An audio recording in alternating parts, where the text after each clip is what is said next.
Diyos sa araw na 'to, na muli mo kaming tinipon, muli mo kaming muli mo kami, Panginoon Lord, hallelujah, iningatan, Ama. Patuloy nga po kaming nagpupuri at nagpapasalamat sa iyo sa kabutihan mo sa aming mga buhay. Salamat din po sa patuloy na pagta-transform mo, paglilinis mo, pagpapatawad mo sa aming mga pagkakasala, Panginoon. Sa lahat ng aming mga shortcoming, Panginoon, hinihingi po namin ang kapatawaran sa iyo. Salamat po na ikaw ay Diyos na maawain, Diyos na mahabagin, Panginoon, at Diyos na matapat. Salamat po, Panginoon, Lord, sa lahat ng kakulangan namin, ikaw po ang nagpupuno dahil sa pagmamahal mo sa amin.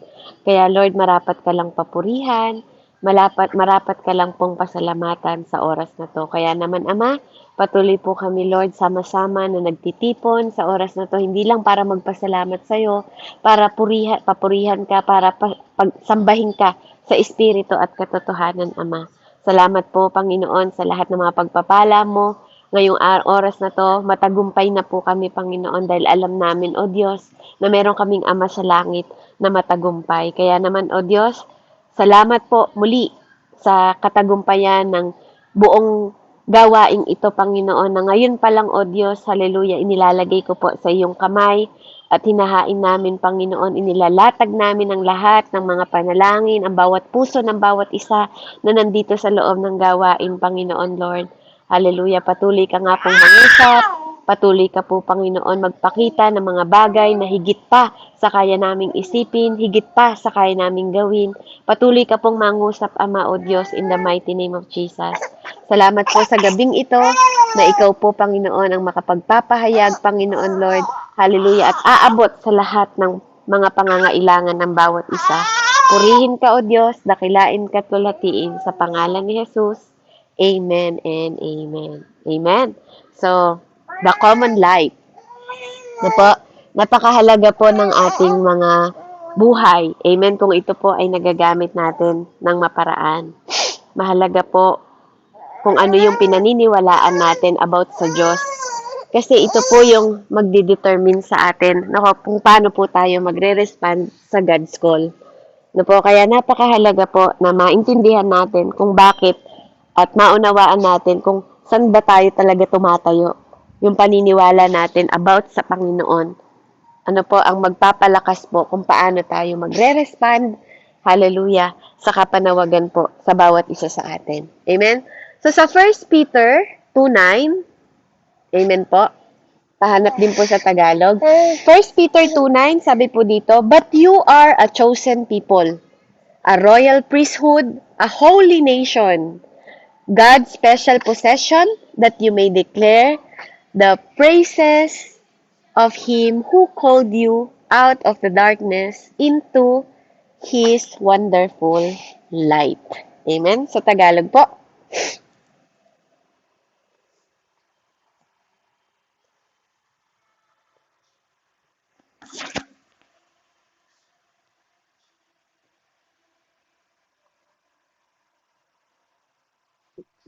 Amen. Sige po. Unang Pedro, chapter 2, verse 9.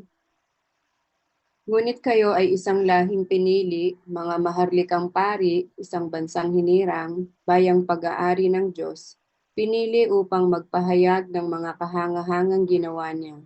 Siya ang tumawag sa inyo mula sa kadiliman, patungo sa kanyang kahangahangang kaliwanagan. Amen po. Amen.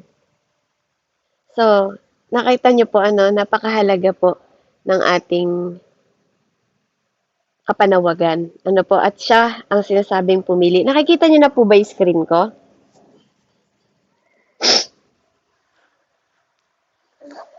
Amen. Amen. So, purihin po ang Panginoon. So, God doesn't tolerate you. He treasure you. Ang Diyos po, hindi niya po tayo tinotolerate. Iniingatan niya po tayo na parang kayamanan. Sabi nga po, you cannot live set apart until you know that you are set apart for someone. Amen? Kaya, napakahalaga po, praise Jesus. Napakahalaga po na alam natin na tayo po ay sineset apart ng Panginoon. Especially sa mundong ito. Kaya nga po, yung buhay natin is very uncommon. Hindi tayo katulad na dati na mga buhay natin, kung paano po tayo namumuhay dito po sa mundong ito. Ano po?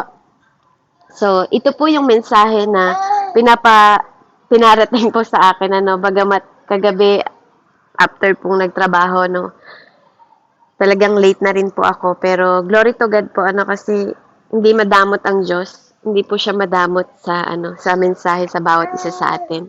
So, patuloy nyo lang pong unawain. Ano po, na sabi niya nga dito, you weren't made to blend in. You were chosen to stand out. Na po, hindi tayo nilikha ng Panginoon para isalamuha lang tayo, ano? O isama po tayo sa iba. Na po, tayo po ay pinili ng Panginoon para mag-stand out po tayo.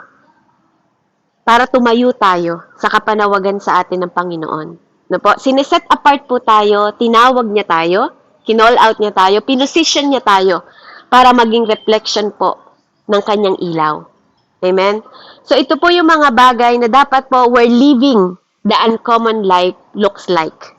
Na po, kasi when you live in Christ, when you are born again, ano po, we live na katulad na po ng Panginoon. Na po, nabubuhay tayo. Dapat nga, ganun talaga ang pattern po natin kasi that is our goal.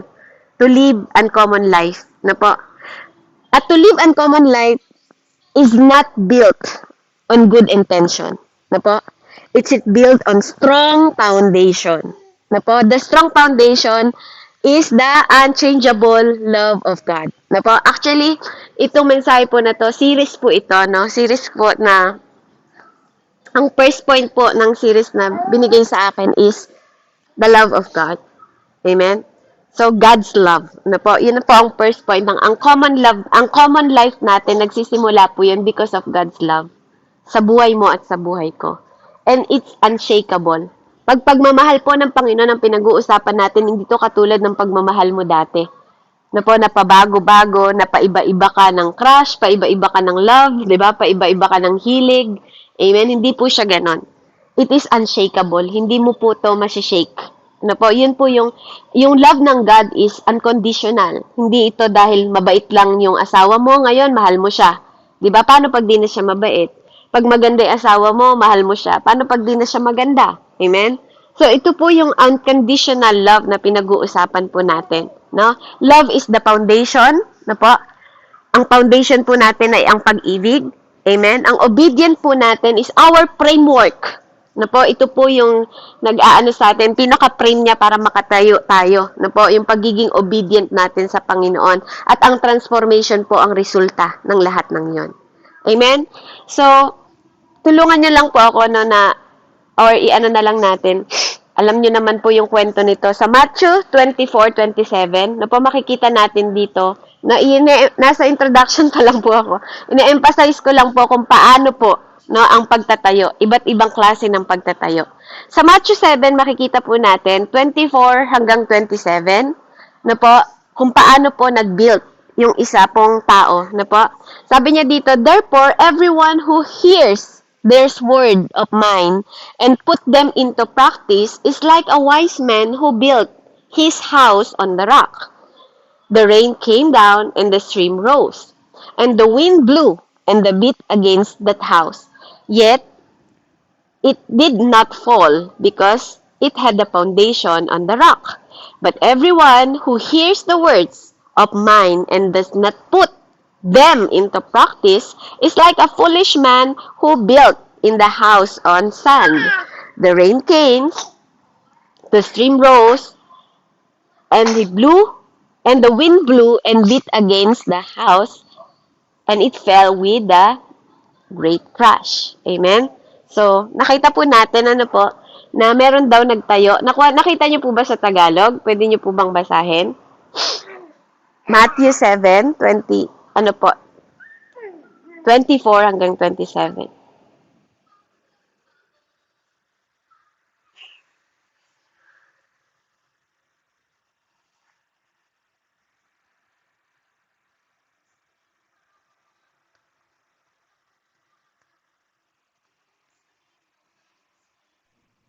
Sige po. 24. Matthew 7 verse 24 to 27.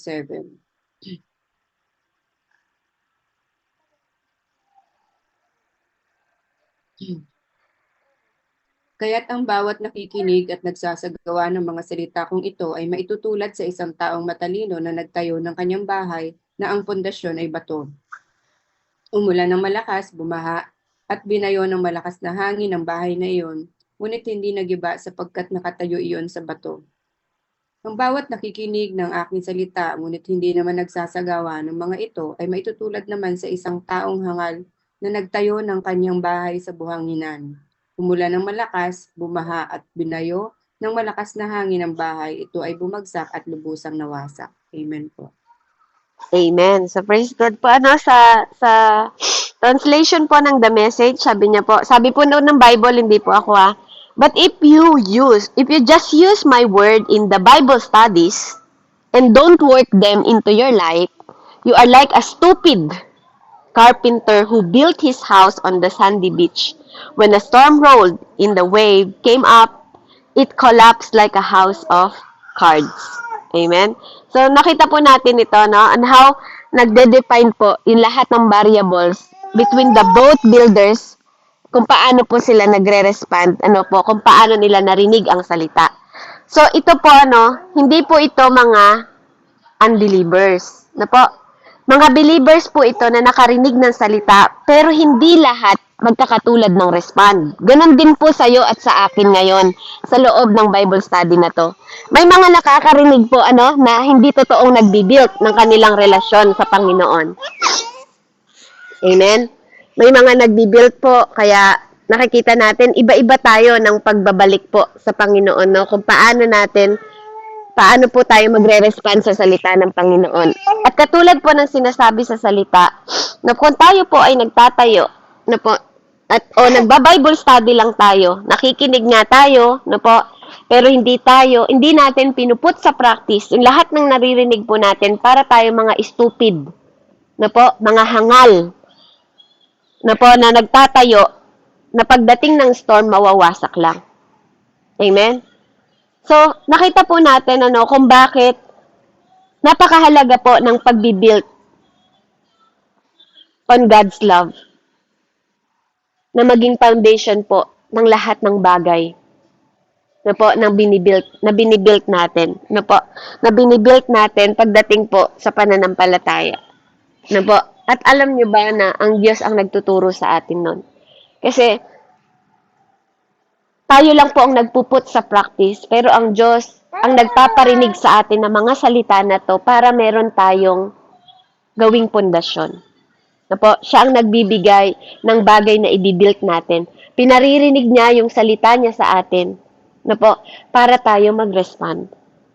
Amen? Sa Kanya pa rin galing. Kung magiging matalino ka lang sa pakikinig, lahat sa Panginoon nagmumula. At kung nauunawaan mo yung mga bagay na sinasabi sa atin ng Panginoon. Amen? Obedience without love become religion. Yun po yung madalas na nangyayari sa lahat ng mga tao ngayon. But obedient from love become transformational. Lahat na nagsisimula sa pagsunod na may pag-ibig po, transformation po ang magiging ganap nito sa buhay natin. Katulad ng mga religious leader po na nag-attempt para i-trap po si Jesus Christ that time. Sa Matthew 22:36-40 po, yung mga teacher po doon. Pabasa na lang po sa Tagalog. Ma'am Annalyn, pasensya na po, kasi bit-bit ko rin po yung anak ko. Sa Matthew 22 po, Tagalog na lang po para hindi na po tayo humaba. Matthew 22:36-40 po.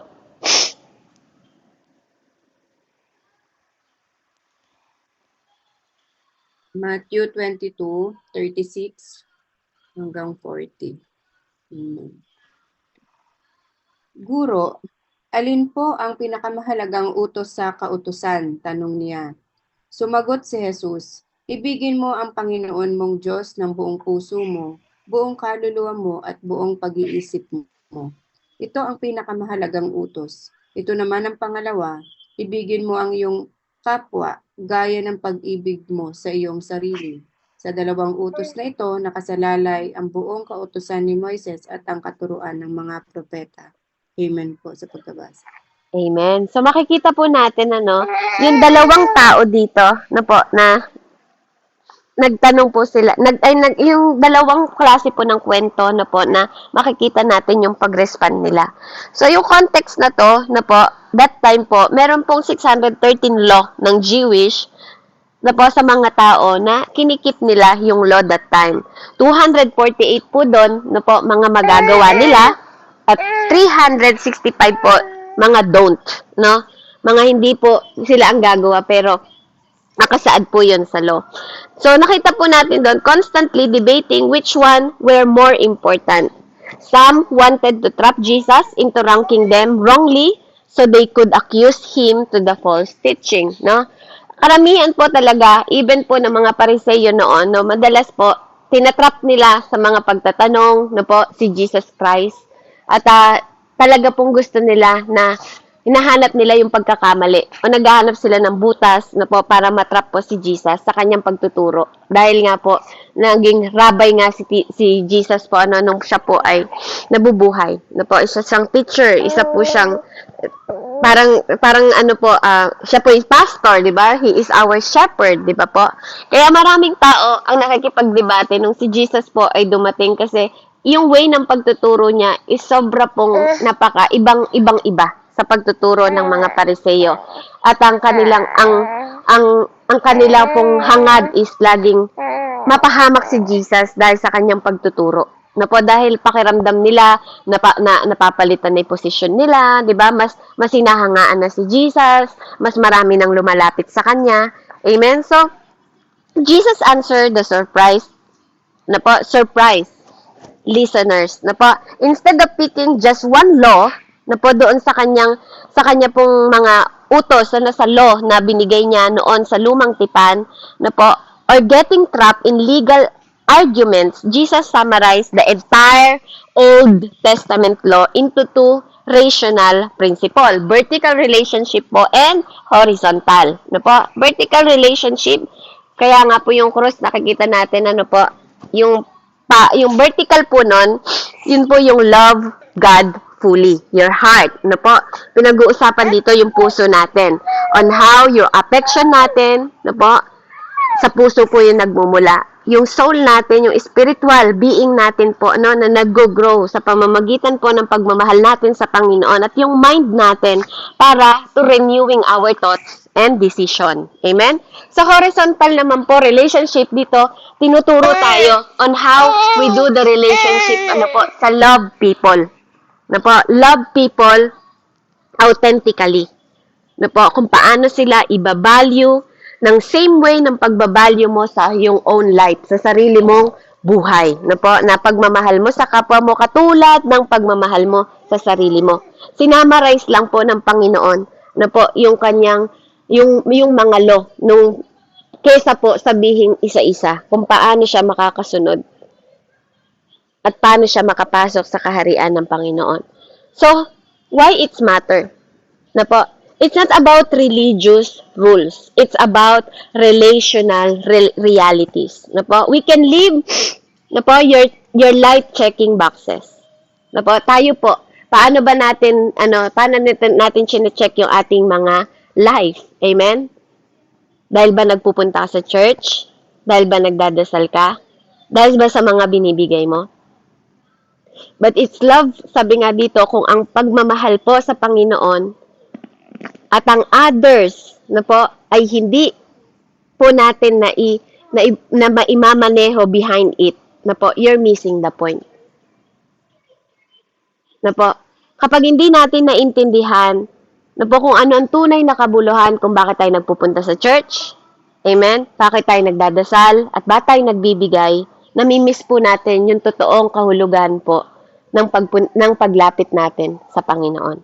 Amen? So, living the uncommon life that Jesus invite us, na iniimbata ka ng Panginoon, ikaw at ako, is not about religious. Hindi po ito tungkol sa religious rules. It's about the relational realities. Tungkol po to sa relasyon. Yung po, reality ng relasyon. So, how will we respond to His invitation? Paano nga po ba tayo nagre-respond sa invitation ng Panginoon? Amen?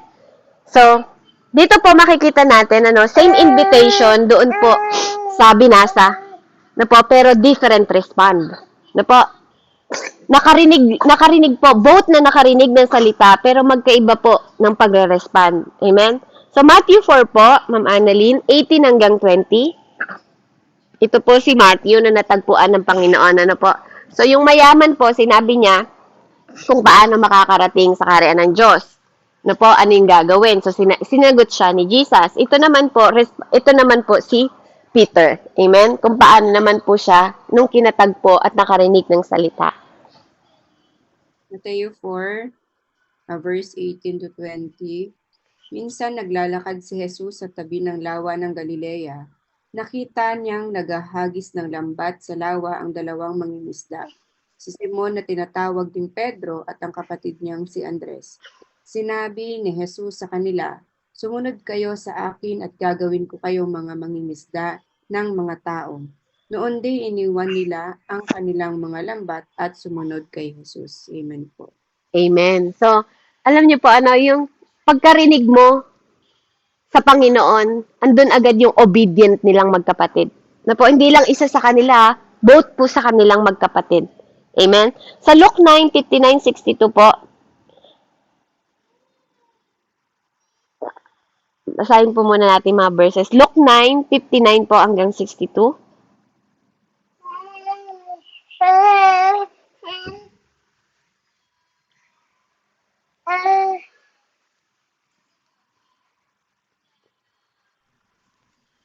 Amen. Lucas 9, verse 59-62.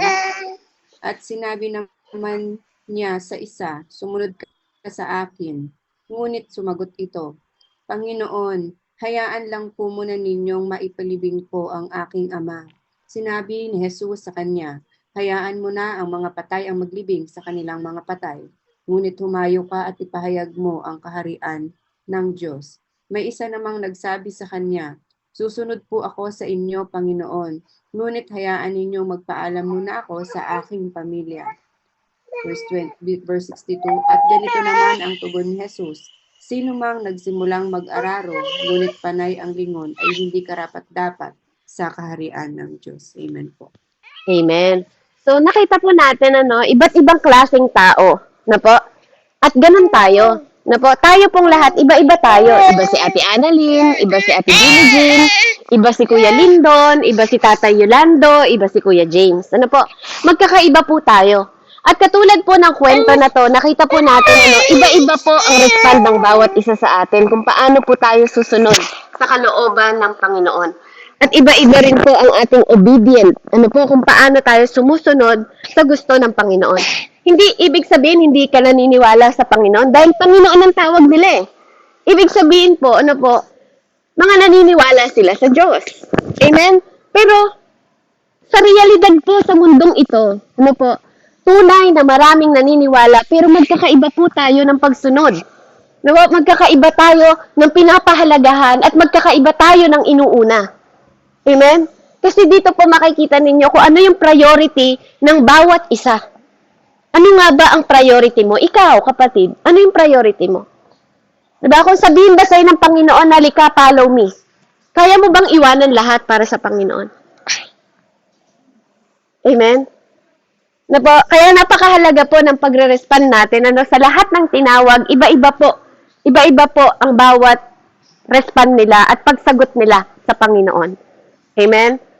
Talagang kapag you are chosen, tingnan niyo po yung ginawa nila Peter. Iniwan nila yung lambat. Follow me. Sumunod po sa Panginoon. Amen? So, dito po, lahat sila, katulad po ng sabi ko sa inyo, lahat po sila nakarinig ng salita ng Panginoon. They're both all faces the same storm. Lahat sila nakakaranas din po ng mga pagsubok. But only one walked away standing, not because of what he heard, but because of what he did when he heard it. So, minsan po, the defining difference wasn't information. It was the transformation. Minsan may ginagawa, may kinakatagpo po ang Panginoon sa buhay mo at sa buhay ko kung bakit po tayo nagre-respond sa Kanya. Kasi ganun po ang nature ng tao. Minsan, inaabot ka ng Panginoon sa panahon na broken ka, sa panahon na down ka. Amen? Because if you realize na nung panahon po nila Peter po na wala siyang mahuli noon, na po, wala siyang mahuling isda. Pero nung may nakita siya na ginawa ng Panginoon, na hindi lang to rabay, hindi lang pala to teacher. Kasi kung yung mga tao, amen, sumusunod sa Kanya, pati isda sumusunod sa Kanya. Amen? No po, kasi buong magdamag po ng isda. Alam kong narinig niyo po ang kwento ni Peter. Buong magdamag po siyang naghahanap ng isda. Amen? Pero, yung pagsunod niya, kahit na buong magdamag, sabi niya, pero dahil sinabi mo, Rabay, sige po, manghuli tayo. Kasi pwede niya nang sabihin na wag na. Diba? Pero habang nakikinig siya noon, habang nagtuturo si Jesus, alam niya na teacher ito. Kasi alam niya kung paano magpahayag yung Panginoon ng salita niya. Diba? Lahat tayo po nakakapakinig ng salita. Pero lahat ba tayo nag-obey? Lahat ba tayo nagre-respond sa salita ng Panginoon? Amen? Na po, marami tayong natutunghayan na klase ng buhay. Na po, na alam natin na nakapakinig sila ng salita ng Diyos. Pero hindi po lahat nakikita natin respond nila ng tama po na nag-obey sa Panginoong Diyos. Amen? At ikaw sa sarili mo, huwag ka nang tumingin sa iba. Ikaw na lang, yung sarili mo, ang tingnan mo, paano ka sumusunod. Habang naririnig mo ang salita ng Diyos, totoo po ba na mayroon tayong transformation na nararanasan sa buhay natin? Amen? Totoo po ba na nagkakaroon tayo ng relasyon sa Panginoong Diyos? Totoo po ba na lahat ng bagay na pleasure ng ating katawan, na po yung mga bagay na nakakasama sa atin, katulad ng mga alak, paninigarilyo, di ba, mga tawag ng laman, iniiwanan na nga ba natin dahil sumusunod tayo sa kalooban ng Panginoon. Amen? Kasi po transformation ang gusto ng Panginoon sa atin. Na po, hindi lang yung narinig natin yung informasyon about sa pagsunod ng Panginoon, pero wala tayong ginawa. Na po, kasi, sabi nga, pagdating ng panahon, meron po tayong pananagutan. Hindi lang ito basta alam mo yung tamang bagay na gagawin mo. Na po, kasi kung ano yung binibuild mo ngayon, no po, kung ano yung binibuild mo ngayon, kung ano yung ginagawa mo ngayon, kung paano ka nagre-respond habang naririnig mo ang salita ng Panginoon, yun yung magde-determine sa'yo sa in future. Amen? Kaya nga, it was building their life on it, into it and through it. Amen? Na po, habang lumalakad po tayo sa pagsunod po sa Panginoon. Kaya nga, Jesus is crystal clear, napakalinaw ng sinabi ng Panginoon, na po, hearing is not enough. Hindi mo lang basta pinapakinggan yung salita ng Panginoon. Agreement is not enough. Na po, na nag-a-agree ka, hindi po yun enough. Admiration is not enough. Na po, na humahanga ka sa mga salita na naririnig mo, ang galing ng nagturo, di ba? Ang galing, ang husay. Grabe, ang galing ng message, talagang sobra yung impact sa akin. It's not enough, mga kapatid. Kasi po, application is everything. Na po, kung paano mo tinatanggap yung salita at paano mo to isinasagawa. The strength of your life tomorrow is being determined by the foundation you're building on today. Totoo po yun. Na po, kung ano yung magiging pundasyon ng bahay mo bukas, depende kung anong ginamit mo. Na po, kung ang ginamit mo ay kahoy, kung ang ginamit mo, di ba po, ay kugon, di ba, kung ang ginamit mo ay semento, di ba po, kapag natapos yun, makikita may resulta nun, kung matibay o hindi. Depende po sa ginamit mo. Ganon din sa buhay mo.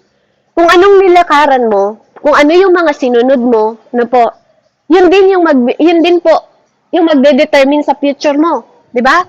Kung nakikinig ka nga ng salita ng Diyos, pero nagpapatuloy ka pa rin sa mga hindi gusto ng Panginoon, do you think pag dumating yung pagsubok, meron kang matatag na pundasyon? Na po, hindi lang to tungkol sa narinig mo. Tungkol ito kung paano mo ito pinamumuhay. Na po, kasi kung pumasok lang to sa tenga mo at lumabas lang sa tenga mo, katulad ngayon, maaaring nakaupo ka, di ba, nakikinig ka, pero paglabas mo ng bahay mo, parang wala ka narinig, para kang humarap sa salamin, tapos pagtalikod mo, nakalimutan mo. Amen?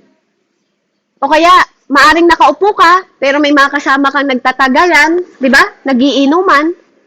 Di ba po? Amen? Amen po ba? Di ba? Hindi po, ang hirap pong mag-judge ng tao. Na po kasi, hindi naman tayo judge. Pero, kung iisipin po nating mabuti, na po, makikinig tayo ng salita ng Panginoong Diyos, pero nakaupo tayo sa tagayan. Makikinig tayo ng salita ng Diyos, pero nakaupo tayo sa video okay. Amen? No po, alam niyo sa ganung paraan, doon natin nakikita po yung kung paano ba natin pinapriority talaga at nire-respeto ang salita ng Diyos. Kasi kung kaya po nating irespeto yung mga mayor, yung mga barangay captain na tumatawag sa atin, kapag po tayo pinapatawag sa barangay, no, nakaupo po tayo, nakapay attention tayo sa kanila, di ba? Lalo na pag merong mga ibibigay, lalo na ngayon, eleksyon, di ba po? Nakapokus talaga tayo sa mga ibibigay nila. Pero nakita nyo po ba at naisip nyo po ba kung ano yung mga binibigay ng Panginoon sa atin na kahit hindi natin hingin, binibigay niya? Para itrato natin siya ng walang respeto. Para itrato natin siya na hindi natin mai-honor ang Panginoon. Sa simpleng bagay na lang po. Sa simpleng pakikinig at simpleng application. Amen? Ano po, bawat isa po sa atin, kung meron po tayong totoong pagmamahal, kung paano sana natin nire-respeto yung mga mahal natin sa buhay, higit pa sa Diyos na to. Amen? Kaya napakahalaga po kung paano tayo nagre-respond. Dahil kung nakikinig lang po tayo at hindi natin isinasabuhay, para lang po daw tayong mga hangal. Para tayong mga stupid carpenter. Amen? At katotohanan po yon. Alam ko pong masakit pakinggan, pero yun po ang katotohanan. Kung hindi natin matututunan ang maging totoo sa sarili natin, na po, hindi natin matututunan maging totoo sa Diyos at maging totoo sa kapwa natin. Kaya nga ang pagmamahal una sa Panginoon po, napakahalaga. Amen? Napakahalaga po ng pagmamahal sa Diyos una sa lahat ng buong puso mo, buong pagkatao, buong kaluluwa. Amen? I love that Jesus na po wasn't inventing something new. Hindi siya alam niyo po na I like the way si Jesus talaga. Wala naman talaga siyang in-invent na bago eh. Na po, even sa kanyang mga pangangaral, na po, yun lang, nung si Jesus is yung sarili niya mismo, yung kanyang, tinake niya lahat ng kasalanan natin, tas tayo na live na by grace. Na po, yun yung pinakabago. Pero sa bawat pagtuturo ng Panginoon, kung paano niya po pinapakita yung kanyang puso sa bawat isa sa atin, na po, even behind sa mga God commandment, pag inisa-isa niyo po yun, it's all about love. It's been about love. Na po, kapag sinunod ba natin ang Diyos, ano ba yung magiging profit natin? Ano ba yung magiging benepisyo sa atin ng pagsunod sa Panginoon? Amen? Kaya napakahalaga po, many people built on saan? Saan po natin binibuild? Sa talent? Sa approval ng ibang tao? Sa success? Kung gaano ka success ang buhay mo, minsan doon mo ba sinasabi na blessed ka kasi success ang buhay mo? Even in your spirituality. Kasi, because without love, sabi nga kung walang pagmamahal, ang lahat ng mga tinayo mo na to, walang pagmamahal na galing sa Panginoon, kasi pinag-uusapan po natin dito, God's love, hindi to love mo lang. Kasi yung love mo pwedeng nagbago. Pwedeng pabago-bago. Ito yung tinatawag na love na unconditional. Na po. Kaya nga, Dito makikita natin yung katotohanan na kung hindi talaga tayo nagbi-build po sa pagmamahal ng Panginoon na totoo, na pwedeng mag-collapse kapag sinake tayo sa lahat ng mga pagsubok na pinagdadaanan natin. Yun po ang katotohanan. Hindi natin kailangan ng sobrang gandang bahay. Ang kailangan po natin matatag na pundasyon. Kahit pa napakaganda ng bahay mo, kung hindi nila binilt yan ng matatag na pundasyon, ganun din sa buhay mo, kapatid. Kahit pa nandito ka lagi sa Bible study, kung hindi mo ina-apply sa buhay mo, kasi hindi pinag-uusapan dito yung hindi naniniwala sa Diyos. Lahat ng binasa po sa inyo, naghahangad sila ng kaligtasan, naghahangad sila na makasunod sa Diyos, naghangad po sila. Ibig sabihin, naniniwala sila katulad mo at katulad ko na tunay na may Diyos. Pero magkakaiba po ng pagbabalik. Magkakaiba ng pagsunod. Magkakaiba ng gawa. Amen? Kaya lahat po ng bagay, we have to start with love. Start on love. Respond to love. Build your love. Build your life on love. Na po, kasi kung hindi mo i-build ang buhay mo ng may pag-ibig ng Panginoon, nagmamula sa Panginoon, mahirap pong mahalin yung mga tao na gumagawa ng di maganda sa atin. Mahirap pong mahalin yung kaaway. Mahirap pong patawarin yung mga tao na wala nang ginawa kundi pabagsakin po yung buhay natin. Kainggitan tayo. Na to the point na pag kinakainggitan ka na nila, yung alam mo yung talagang aapakan nila yung pagkatao mo para lang umangat sila. Kaya kung hindi tayo magre-respond po ng may pagmamahal ng Panginoon, mahirapan po tayong ma-overcome ang mundong ito. Kaya kung tayo po ay mabubuhay sa uncommon life, na po hindi pangkaraniwang buhay, na katulad ng pamumuhay ng Panginoon, ito po yung invitation niya sa iyo at sa akin. Paano tayo mabubuhay? Live love, not striving.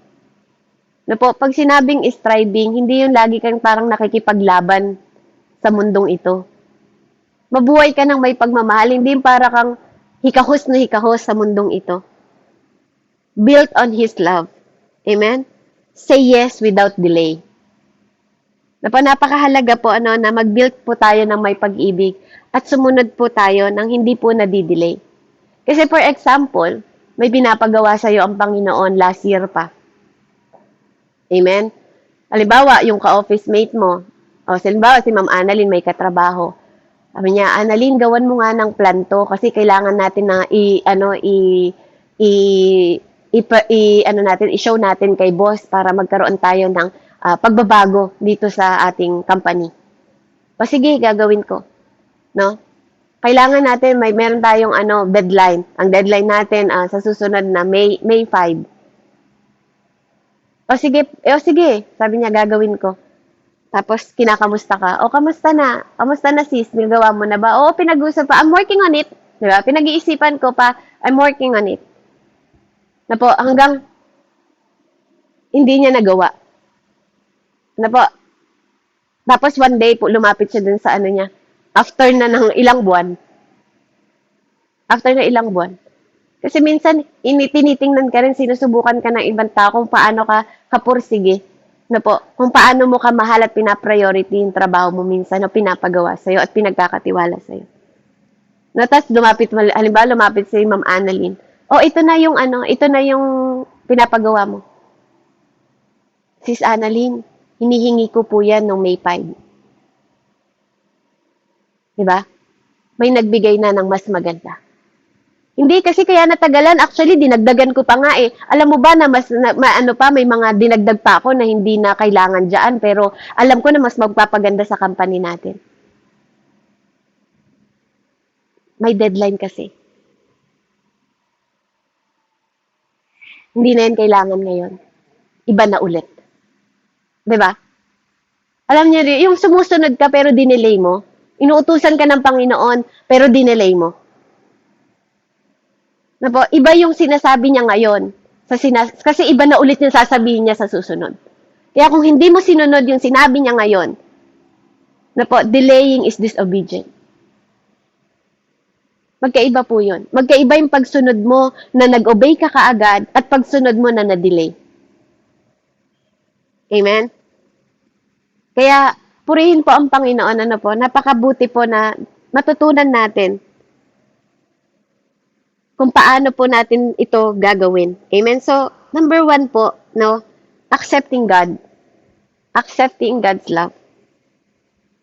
Accepting God's love can be a challenge for many. No po, sobrang challenging po to sa marami sa atin.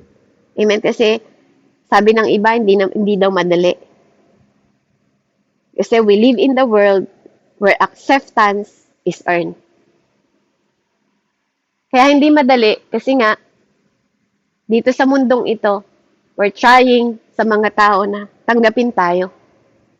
Tanggapin nila yung mga ginagawa natin, lalo na po sa pagsunod sa Panginoon. Katulad ngayon sa social media, sa trabaho, even sa mga family system natin. Diba? Kaya nga minsan hindi natin maipahayag yung salita ng Panginoon kasi tinitingnan natin respond ng ibang tao. Kasi yung world na to, bago nila tayo pagkatiwalaan, kailangan i-earn mo muna yung tiwala nila. Amen? But God's offer unconditional acceptance at the very start. Yung Panginoon, ito po yung kaibahan ng Panginoon, ano po? Yung Diyos, kahit disqualified ka, kina-qualified ka niya. Sa mundo, kailangan mong may mapatunayan bago ka i-qualified. Amen?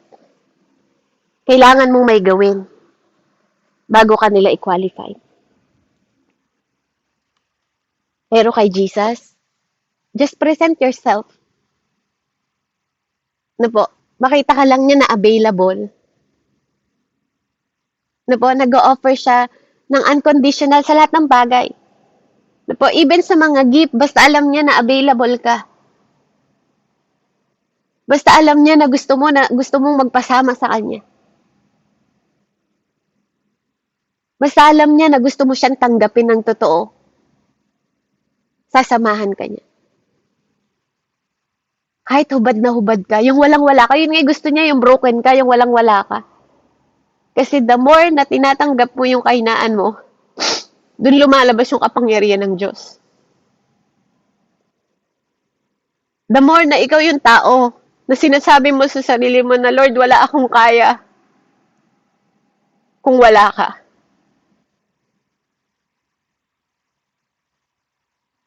Doon bumababa yung mercy ng Lord.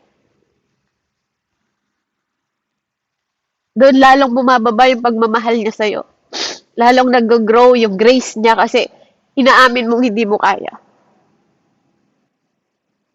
The more na nagsosurrender ka, the more na inaamin mo, ina-accept mo na makasalanan ako, kailangan ko ng Diyos na maglilinis sa akin. Kaya tingnan niyo yung mga tao na umamin ng mga kasalanan nila. Yung hinubad lahat. Inamin lahat. Walang maitatago sa kanila. Walang masasabi yung kalaban sa kanila na gagamitin para sa kasinungalingan. Kasi umamin ka sa katotohanan eh. Tinanggap mo na makasalanan ka. Kinonfess mo na makasalanan ka. Sinabi mo lahat. Lahat ng ginawa mo. Kaya kahit ano sabihin ng mga tao, ako po kahit ano sabihin ng mga tao, wala na sa akin, hindi na siya umi-effect. Bakit? Natutunan ko kasi i-accept na makasalanan ako. Natutunan ko tanggapin sa buhay ko na kailangan ko ng Diyos na magbabago sa buhay ko. Natutunan ko tanggapin na aminin na po na kailangan ko ng magbabago. Kailangan ko ng Savior. Kailangan ko ng pag-ibig ng Panginoon. Kaya nga sabi nga, di ba sa Luke, yung paborito ang verse na yung malaking yung mga taong malaking nagkasala na pinatawad ng Panginoon, malaki ang pagmamahal sa Panginoon. Kasi alam ko kung gaano kalaki yung kasalanan ko.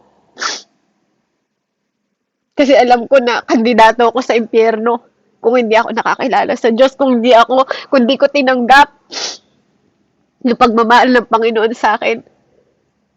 Siguro po, nandun pa rin ako sa pangangabit. Nandun pa rin ako sa pangit na buhay.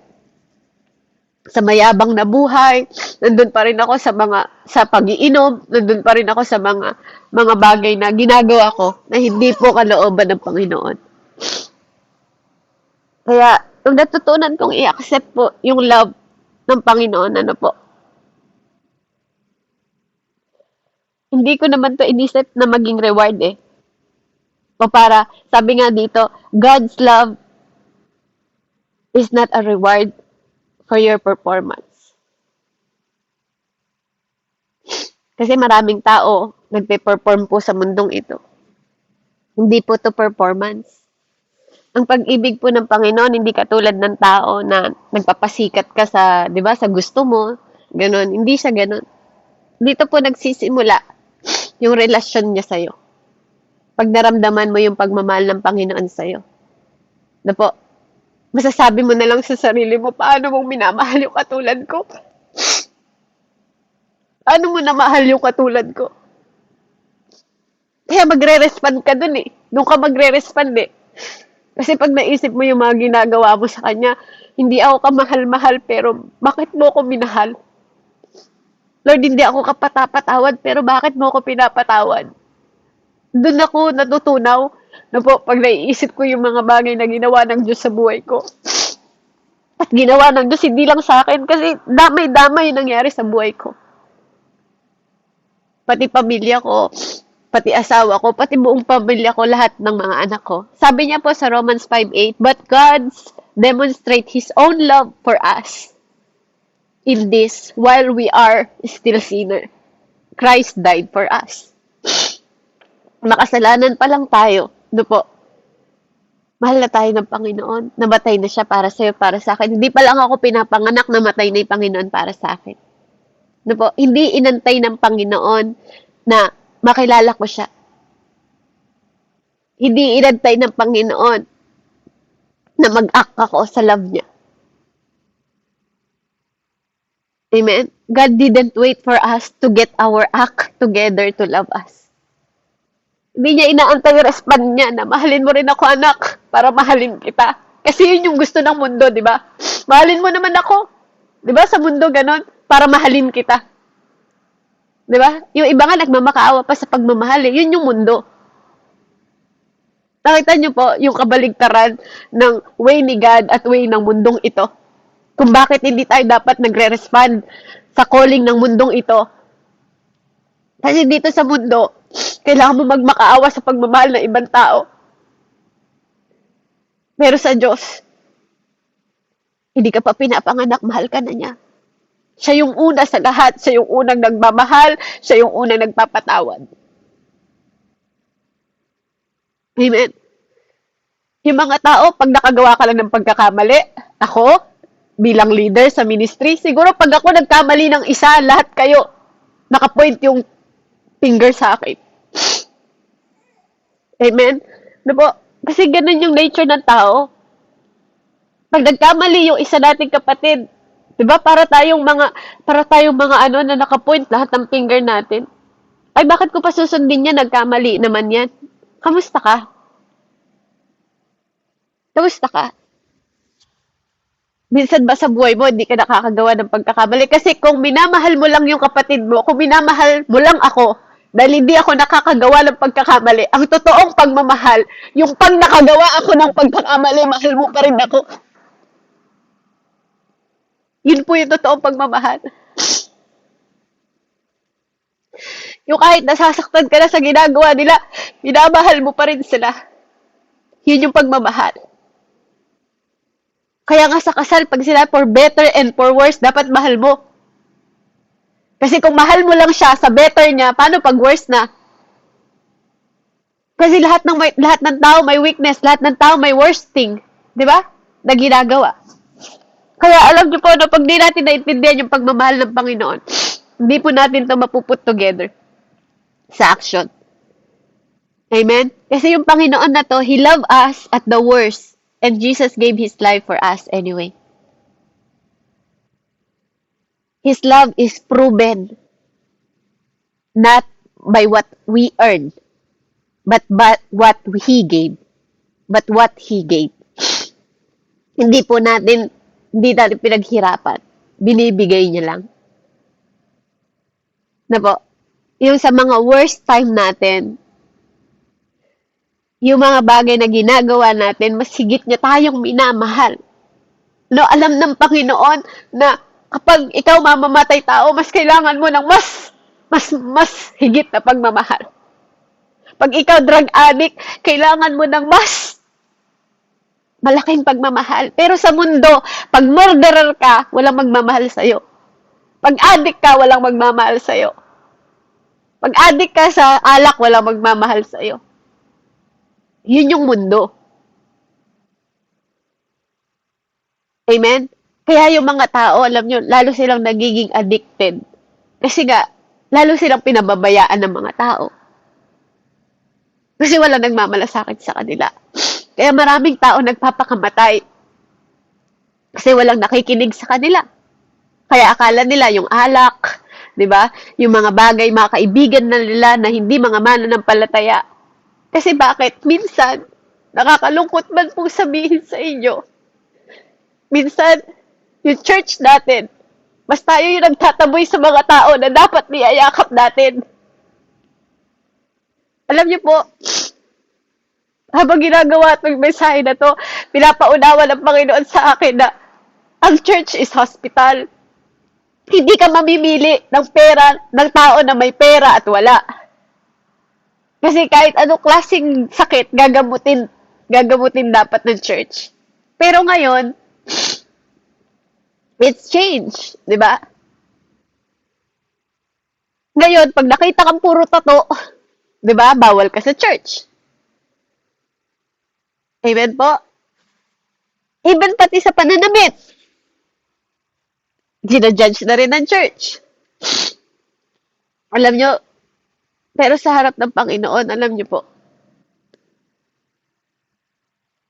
hindi man mahalaga sa Kanya kung ano yung suot natin. Pero syempre, bilang mananampalataya na may matinong pag-iisip, hindi tayo pupunta sa church na mukha tayong losyang or mukha tayong ano. Kasi kung kaya mo ayusin yung sa sarili mo at normal pa yung pag-iisip mo, 'di ba? Mananamit ka ng matino. Mananamit ka ng maayos kasi alam mo yung pupuntahan mo. Amen? Pag may mga nakagawang mga pagkakasala na mga leaders, 'di ba po? Parang ang gusto natin, i-expose yung mga tao sa mga nagawa nilang mga pagkakasala. Nung nagkasala ba si David, mga kapatid, in-expose ba siya ni God? Nakita niyo po yung ginawa ng Panginoon. Pumunta si Nathan sa kanya. No, nagkwento si Nathan, tapos ginudge ni David. Nagalit siya kasi alam niyang hari siya, di ba? Nagagalit siya sa ganun mga klaseng tao. Kaya sabi niya, kailangan mamatay ang taong yan. No, sabi niya kay Prophet Nathan. After sinabi yun ni David, tinapat siya ni Prophet Nathan. One-on-one po yun ha. Hindi po yun sa harap ng maraming tao nung in-expose siya ni Nathan. No po? Pagkasabi ni David, sinabi ni Nathan, ikaw yon, David. Anong ginawa ni David? He humbled himself, humingi ng tawad sa Diyos. Then anong sabi ni Nathan? Actually, pinaparaphrase ko lang po, actually, David, pinatawad ka na ng Panginoon. 'Di ba? Pero dahil nagkasala ka, may consequence pa rin yun. Na po? May consequence pa rin yung ating mga ginagawang mga pagkakasala. Na po? Hindi po in-expose, hindi sinabi ni Nathan na humingi ka ng tawad sa maraming tao, ipagsigawan mo yung kasalanan mo at hingi mo ng tawad. Hindi ganon. Hindi katulad ng mga church natin ngayon na gusto natin or sa mga klase ng maliliit na ministry na ganito na pag may nagkasala sa atin, kailangan natin i-expose yung tao na yun dahil nagkasala siya. Alam niyo po, kung meron mang pananagutan yung tao na yun, pananagutan niya po yun sa Panginoon. Kung nandito ka, di ba, at nagkaroon ka ng pagkakasala sa Panginoon, kapatid, naririnig mo yung mensaheng ito, humingi ka ng tawad sa Diyos.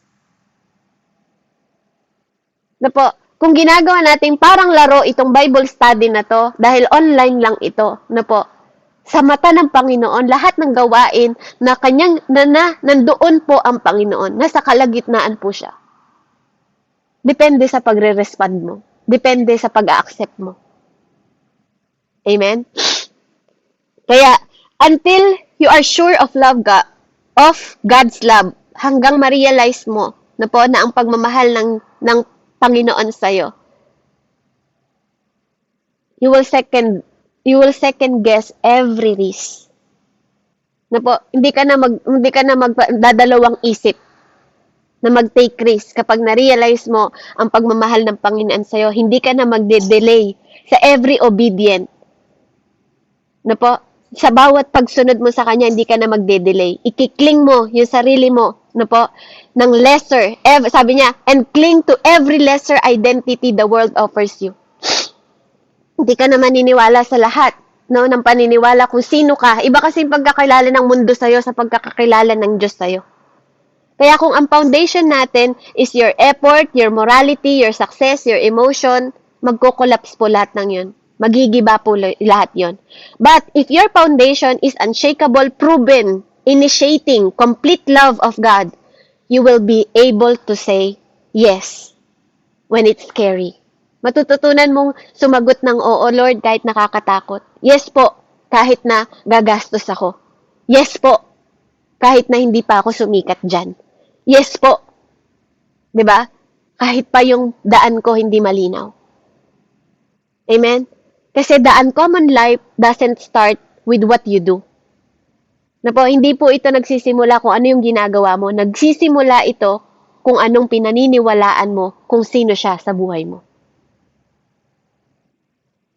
Amen? Number 2 po, depend your relationship. We live in the world of noise, distraction, and endless striving. Walang hanggang pakikipaglaban sa mundong ito. Na po, sometimes, ang real connection po with God gets crowded out by urgent but empty demands. Na po, empty demands. Yung business po natin na ginagawa po ng mga kaaway sa buhay natin, napapalitan o naiisang tabi po yung intimacy. Na po, sa sobrang busy mo sa trabaho, nawawalan ka ng intimacy sa Diyos. Sa sobrang busy mo sa paghahanap buhay, nawawalan ka ng intimacy sa Panginoon. Sa pag-aaral, amen, sa pagtataguyod ng pamilya, na po, nawawala yung intimacy natin sa Panginoon. Sabi nga dito, not just with God, also with things you love and value in life. Na po, nangyayari ito sa mga kasal, nangyayari ito sa pagiging magulang, nangyayari ito sa friendship. Na po, minsan sa sobrang busyness natin po, nakakalimutan natin na meron pala tayong asawa. Na po, sa sobrang busy natin sa trabaho, sa paghahanap buhay, nakalimutan natin na kailangan din pala ng atensyon ng mga anak natin. Na po, kaya may mga bata na mas naghahanap sila ng atensyon sa mga kaibigan kasi wala tayong atensyon sa kanila. Amen? Kapag yung business mo, hinayaan mo na nakawin po, na po, ng lahat ng mga bagay sa mundong ito, na po, pwedeng maapektuhan yung pamilya mo, asawa mo, mga anak mo, o even ang mga kaibigan mo. Love doesn't survive on leftovers. And relationship don't grow in drive-thru moment. Hindi po ganon. Na po, hindi yung love para siyang drive-thru sa McDonald's. I love you. Bye. 'Di ba? Hi dear. Kamusta ka na? Tulog na ako. Pagod ako sa buong maghapon. Pasensya ka na ha. Kasi maaga akong gumising kanina, kailangan magpahinga. Drive-thru. Amen. Huwag po natin gawing ganun, po. Kasi hindi mag-grow ang ating pagmamahal sa asawa natin. Hindi mag-grow ang pagmamahal natin sa mga anak natin kung ginagawa po nating drive-thru. At hindi po magsusurvive ang pamilya natin, ang pakikipagkaibigan natin, ang pagrerelasyon natin, ang pakikipagrelasyon natin, even sa Panginoon po. Kung yung tira-tirang oras lang yung binibigay natin. Kahit po siguro ikaw hindi mo gusto ng tira-tira. Kasi pag yung tira-tira na lang ibibigay mo, pagod ka na. Amen? Kasi ito yung ninanakaw sa atin ng kaaway. Nawawala yung attention natin sa mga bagay kasi sa ibang napapriority natin. Kaya yung dapat na nauuna, siya yung nagiging leftover.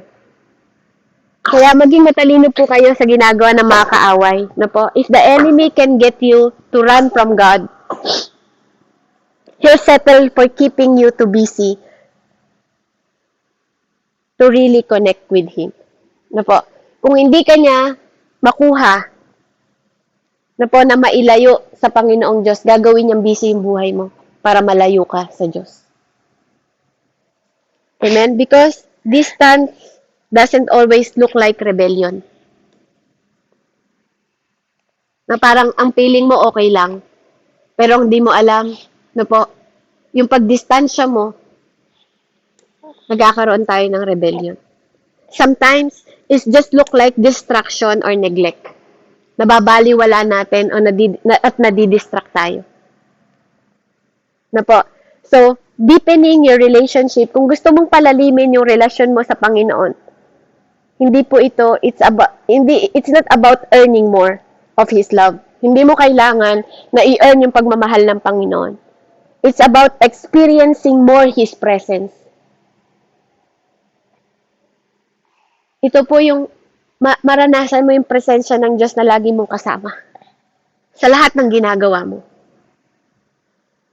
We can cultivate sometimes because we are rushing. We are rushing past.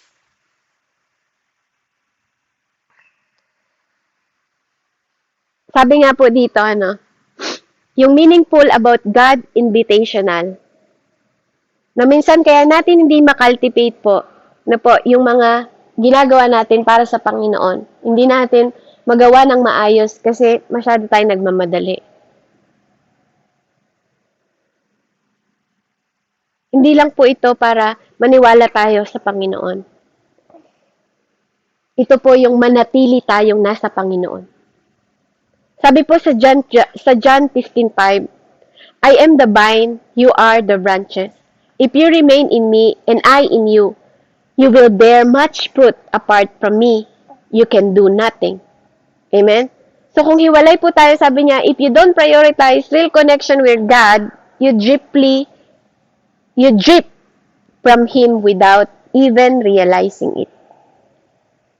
Na po, mapapalayo ka sa Panginoon. Hindi mo mamamalayan.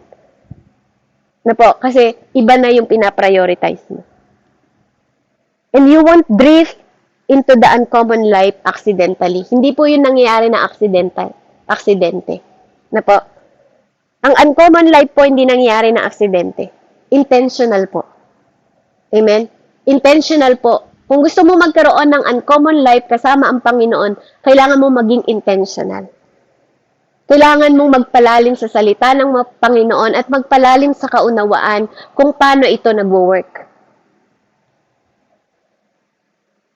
Na po, kailangan nating palalimin yung connection natin to the one calling you higher. Kasi mas mataas yung pagtawag sa iyo ng Panginoon.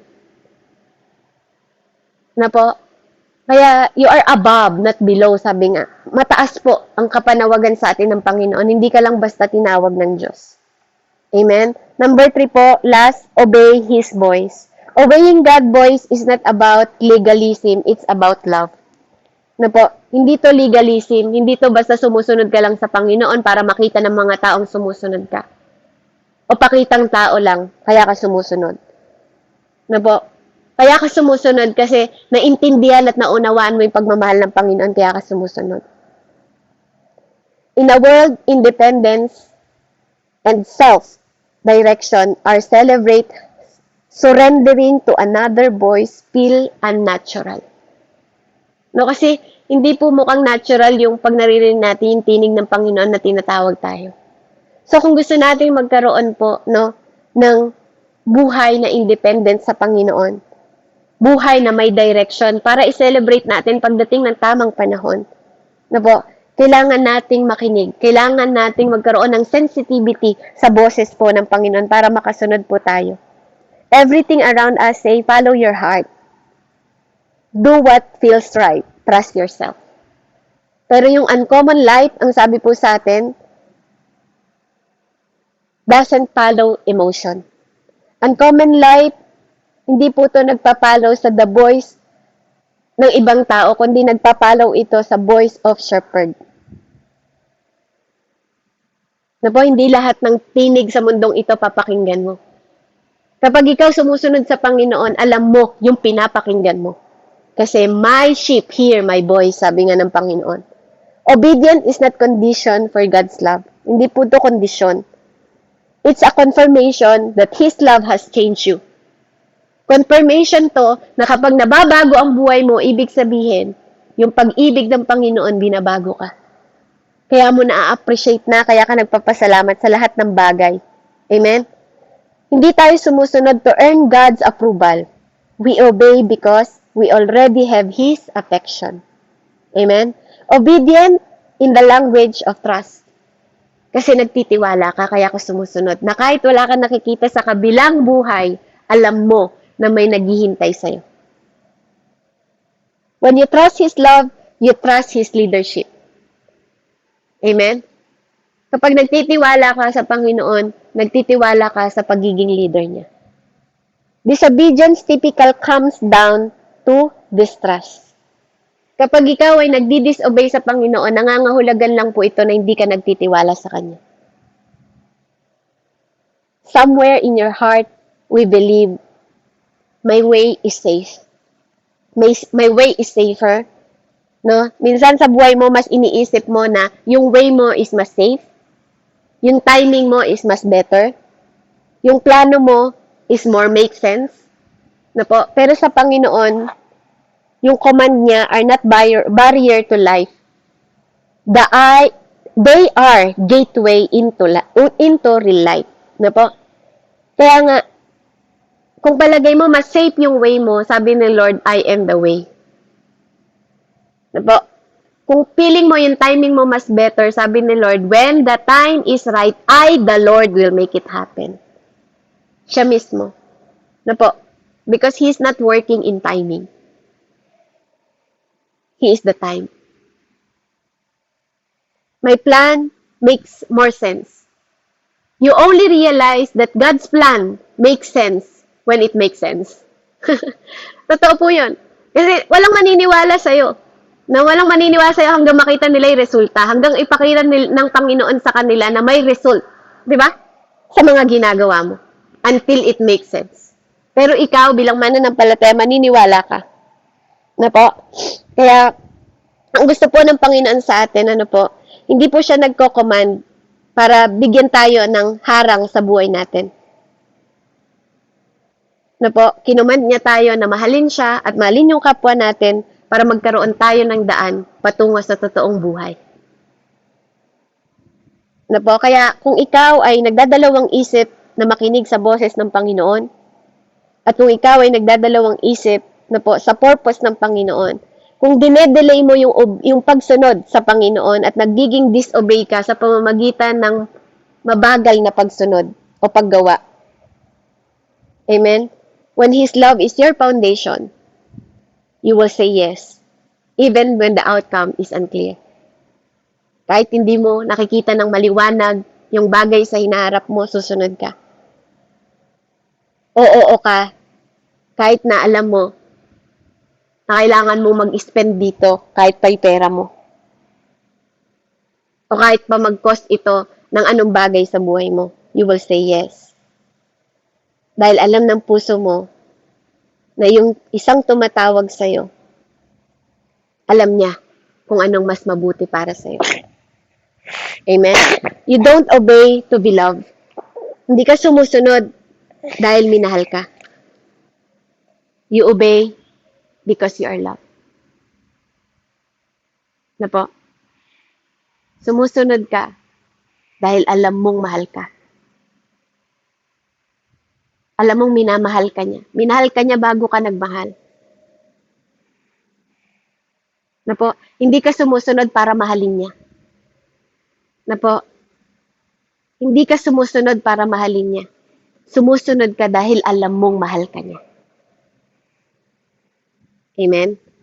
So, the uncommon life flow from a heart that say, where you lead, I'll follow. No po, yun yung sinasabi po. Yun po yung uncommon life na, sige, lead mo, susunod ako. No condition, no delays. Walang condition at walang delay po. John 14:15, if you love me, keep my commands. Sabi po ng Panginoon. Obeying His voice means surrendering to His will. Surrendering to God's will is not about losing your life.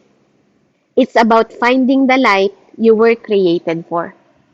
Na po, kaya ang pagsunod po sa Panginoon, hindi para sirain niya yung buhay mo, kundi para bigyan ka niya ng buhay na ganap. Amen? Buhay na makabuluhan, buhay na mabuti. Sa mundong ito, marami pong obsession na magkokontrol sa'yo. Self-protection and personal autonomy. Kasi para sa'yo, yung pag-surrender is weakness. But in the kingdom, surrender is strength. Sabi ko nga po sa inyo, sa panahon na mahina ka, dun lumalabas ang kapangyarihan ng Diyos. The greatest victories in your life will come to the other side of surrender, not striving. Ang katagumpayan po ng buhay na to, makikita mo kung matututunan mong isuko lahat sa Panginoon at hindi mag-struggle o paghirapan o maghirap sa mundong ito ng pakikipaglaban, ng walang katapusang pakikipaglaban. Because Jesus has called you to live an uncommon life. Kapag sinabi ng Panginoon na gusto kong mabuhay ka sa uncommon life, kasi yung mga buhay ng tao dito, nung di ka nakakilala sa Panginoon, parang common lang yung buhay mo. Pero nung nakakilala ka, uncommon na, 'di ba? Yung mga imposible nagiging posible, yung mga miracle nagiging nakikita mong totohanan, 'di ba? Nagiging uncommon life na. Amen? Kasi hindi na pangkaraniwang buhay. Ano po? Yung mga natural nagiging supernatural. Amen? Kasi we have supernatural God. Kaya napakahalaga po kaya ito yung tanong sa atin, will you drop your net and follow Him? Because application is everything. Ano po? Kasi kapag natutunan mong mag-apply, natutunan mong yung lahat ng bagay na yun. Tanggapin ang pagmamahal ng Panginoon, magpalalim sa Kanya, at sumunod sa Kanya. And if you're going to live uncommon life, Jesus invite you into. You have to move from hearing to building, from admiring to applying, and from agreeing to obeying. Na po, kailangan yung application po natin, mag-move po tayo na hindi lang tayo nakikinig, kundi sumusunod tayo.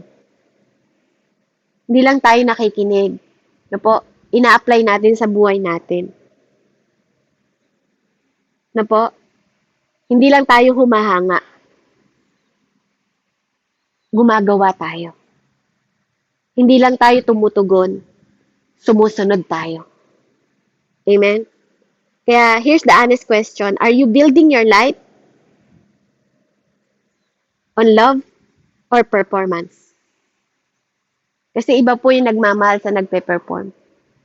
Kung umaawit ka lang para magpe-perform, kung nagpapakitang tao ka lang, nandito ka sa Bible study pero hindi naman totoo yung pagsunod mo o pakikinig mo.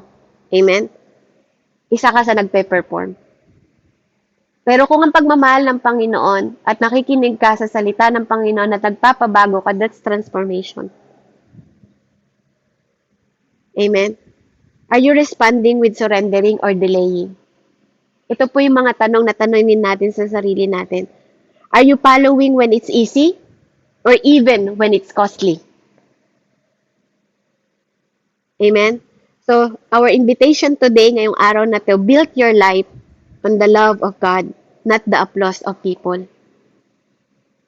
Na po, wag po sa palakpakan ng mundong ito, kundi sa pagmamahal ng Diyos.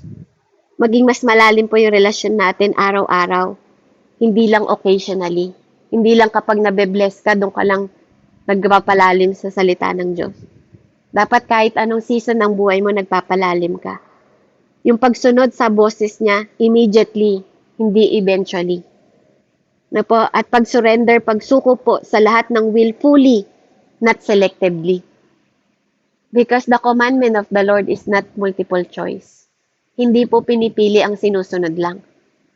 Na po, na gusto natin, ito lang hindi. Kasi lahat ng hindi mo pinili, dapat mo pa rin yung ginawa. You won't drift into the uncommon light. Hindi ka aksidente na mapupunta lang sa uncommon light. You have to decide to build it. Kailangan mong magdesisyon. Amen? Para mabuild po tayo ng Panginoon. Purihin po ang Diyos. Hallelujah. At nawa po yung mga simpleng mga mensahe po na ganito, tumatak po sa puso at isip natin. Na kung tayo ay nakikinig lang at hindi po tayo sumusunod, baliwala po yung gabi-gabi nating pagpupuyat. Amen? Kaya nawa po bawat isa sa atin, patuloy po tayo nagtatransform sa pag-ibig at pagmamahal po ng Panginoon para magkaroon tayo ng buhay na ganap at makabuluhan po sa harap ng Panginoon. Hallelujah. Let's pray. Heavenly Father, salamat po Panginoon sa mensaheng ito. Salamat sa uncommon life na nararanasan po ng bawat isa sa amin. Uncommon life po na nagbibigay sa amin ng tunay na buhay, tunay na pagsunod, tunay, Panginoon Lord, na pagtanggap sa pagmamahal mo sa amin. Tunay na pagpapatawad, Ama, ang nararanasan namin sa panahon, Panginoon, na natututunan namin na this is uncommon life, Lord. Hindi man common sa ibang tao, Panginoon. Lord, wala mang sense sa ibang tao yung pagsunod namin sa iyo. Alam namin, O Diyos, naniniwala kami at nananampalataya kami na this is the way, Panginoon, para magkaroon kami ng eternal life, yung real life, Panginoon, na meron at makabuluhan na nakahanda para sa bawat isa sa amin. Kaya, Ama, salamat po sa lahat ng mga bagyo, struggle ng buhay namin, Panginoon. Patuloy po kami magtitiwala, patuloy kaming magpapatawad, patuloy kaming magmamahal, Panginoon, sa mga tao po, O Diyos. Hallelujah. Even, Panginoon, sa mga tao na hindi ka mahal-mahal. Even, Panginoon, Lord, dahil kami rin, Lord, naging minsan sa buhay namin, naging hindi rin kami kamahal-mahal, pero minahal mo kami. Hindi kami kapatapatawad, pero pinatawad mo kami. Hindi kami qualified, pero kinwalified mo kami. Lord, salamat po sa pagkakataon na binibigay mo sa amin para magkaroon kami ng uncommon life, Panginoon Lord, sa pamamagitan ng pagmamahal mo because of your love, Father God, na hindi namin kailangan i-earn, kundi binibigay mo lang ng free sa bawat isa sa amin. Kaya purihin ka, dakilain ka at lulatin ka sa pangalan ni Jesus. Amen and amen. Glory to God po and God bless po. Amen. Ayan, praise